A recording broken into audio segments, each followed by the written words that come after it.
கர்த்தருக்குள் பிரியமானவர்களே, September 25 Elon G white அம்மையார் அவர்களுடைய மாரநாதா புத்தகம், பக்கம் 535.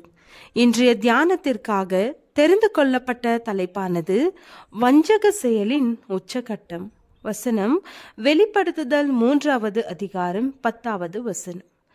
என் பொறுமையை குறித்து சொல்லிய வசனத்தை நீ காத்து கொண்டபடியினால் பூமியில் குடியிருக்கிறவர்களை சோதிக்கும்படியாக பூச்சக்கரத்தின் மேலெங்கும் வரப்போகிற சோதனை காலத்திற்கு தப்பும்படி நானும் உன்னை காப்பேன். நம் ஆண்டவராகிய இயேசு கிறிஸ்துவின் 2ஆம் வருகை நெருங்க நெருங்க சாத்தானும் அவனுடைய தூதர்களும் அடிமட்டத்தினின்று எழும்புகிறார்கள்.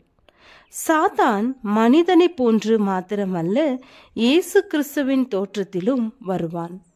சத்தியத்தை தள்ளி போட்டு இந்த உலகம் அவனை ராஜாதி ராஜாவும் கர்த்தாதி கர்த்தாவுமாக ஏற்றுக்கொள்ளும். சாத்தானுடைய காலம் குறைய குறைய அவனுடைய உக்கிரகம் அதிகமாகிறது. அவனுடைய தந்திரங்களும் அழிவுகளும் இக்கட்டு காலத்திலே அதன் உச்ச நிலையை எட்டும்.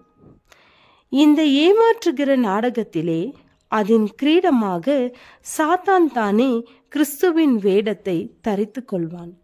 சபை தன் நம்பிக்கை பூர்த்தி அடைவதற்கேதுவாக நெடுங்காலமாக கிறிஸ்துவின் வருகையை எதிர்பார்த்திருக்கிறதாக சொல்லிக் கொண்டிருக்கிறது.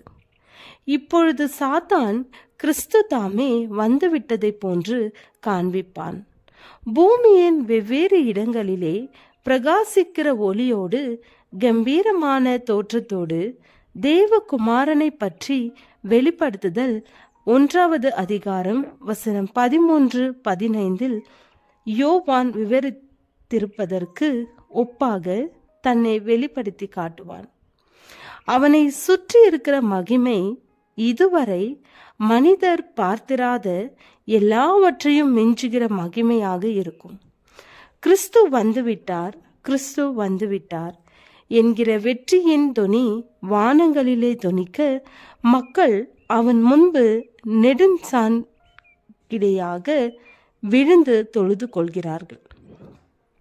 கிறிஸ்து பூமியில் இருந்தபோது தமது சீடர்களை ஆசீர்வதித்த வண்ணம் அவன் தனது கரங்களை உயர்த்தி அவர்களை ஆசீர்வதிக்கிறான்.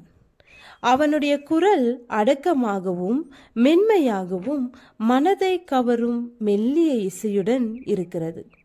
கனிவான பரிவோடு கூடிய குரலில் நம் இரட்சகர் கூறிய அதே கிருபை நிறைந்த பரலோக சத்தியங்களில் சிலவற்றை அவர்களுக்கு எடுத்து கூறுகிறான். மக்களுடைய நோய்களை குணப்படுத்தி பின்னர் கிறிஸ்துவின் குணத்தை தன் மீது போலியாக புனைந்து கொண்டவனாக தான் ஓய்வு நாளை ஞாயிற்றுக்கிழமைக்கு மாற்றிவிட்டதாகவும் அவன் ஆசீர்வதித்த நாளை அனைவரும் கனம் பண்ணும்படியாகவும் கிறிஸ்து சொல்வதைப் போலவே அனைவருக்கும் கட்டளையிடுகிறான். 7ஆம் நாளை ஓய்வு நாளாக தொடர்ந்து ஆசரிக்கிறதுனாலும் சத்திய வெளிச்சத்தை எடுத்து சென்ற அவனுடைய தூதர்களுக்கு செவி சாய்க்காமல் மறுத்ததினாலும் மக்கள் தன்னுடைய பெயரை தூஷிக்கிறதாகவும் குற்றம் சாட்டுகிறான். இதுதான் வல்லமையான ஏறக்குறை உச்சகட்டமான வஞ்சகமாகும். சீமோனால் ஏமாற்றப்பட்ட சமாரியர்களை போன்று இந்த திரள் கூட்டமும் சிறியவரிலிருந்து பெரியவர் வரை இந்த மாயங்களுக்கு செவி கொடுத்து தேவனுடைய பெரிதான சக்தி இவன்தான் என்பார்கள். ஆனால் தேவனுடைய மக்கள் தவறாக வழி நடத்தப்பட மாட்டார்கள். இந்த கள்ள கிறிஸ்துவின் போதகங்கள் வேத வாக்கியங்களுக்கு ஒத்திருக்கவில்லை. ஜெபம். அன்புள்ள பிதாவே, இளைப்பாறுதலின் தேவன், எங்களை ஆட்கொள்ளும்.